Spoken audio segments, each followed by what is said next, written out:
Progress is being made on Black Betty. While we're in here, we're going to replace the front seal on the cover before we put the damper on there. Just a good preventative maintenance thing to do while we're here.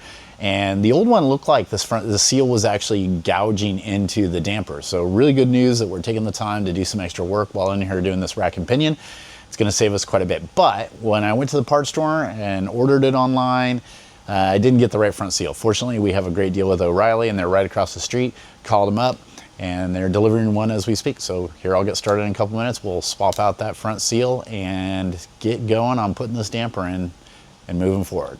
We're gonna get in here and try to get this front seal removed out of the front cover. And we've got the replacement one on the way. So we'll give this a shot and see how it goes. Hopefully it comes out pretty easily. So some of you might already be tracking this, but one little trick that I didn't think about, I was kind of struggling to get this seal out of the motor here, that I had to honestly go confer with the online gods. And the trick is to drill a tap screw into the seal and then use pliers to pull it out. We're gonna give that a shot because this thing's in here pretty good. And so we'll see how this works out. So far, I'm not liking this method. I'm not liking this method at all, actually. That seal is hard as a rock. That thing did not want to go in there. Continuing to struggle here, but we'll figure this out. We'll get that seal out of there. Just had to put a little bit of brute force into it with a screwdriver and pry it right on out of there. That's all it takes. Just don't be gingerly with it. Be manly. Force it out of there. Just don't break anything on the process because then it's going to delay our project. So we got the new seal and we're going to press it up into place in there. It looks really good. I don't know, most of the Corvette guys would approve of this. I did put a small dab silicone around the outside edge of it, just as a little bit of extra insurance, but probably somebody's gonna tell me you don't need to do that. You just dry install, but just like that extra little bit there. So, all right, we've got that in place. Now we're gonna go look at the directions for the ATI Super Damper and put that together and throw it in. I'm gonna go grab the damper. We're gonna put it on here and torque it down and get it all set up. Here is our ATI Super Damper going into Black Betty, all put together, ready to make it more better. All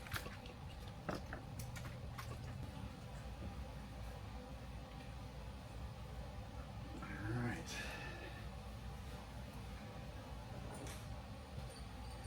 Pulley installation tool here.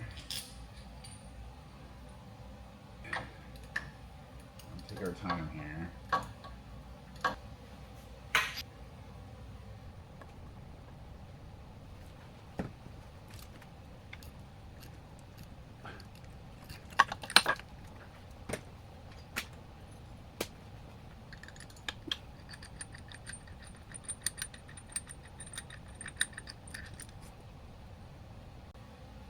All right, and now we have a nice new ARP bolt to go in there. And we'll torque that out and call it done. As you can see up in there, the ATI Super Damper is installed, and that is legal for spec Corvette, which is kind of the direction we're going with this car a little bit, not purposely, but that may be what ends up going for the full build. And at least we know that we will be compliant with that component right there. We won't have to go back and change anything.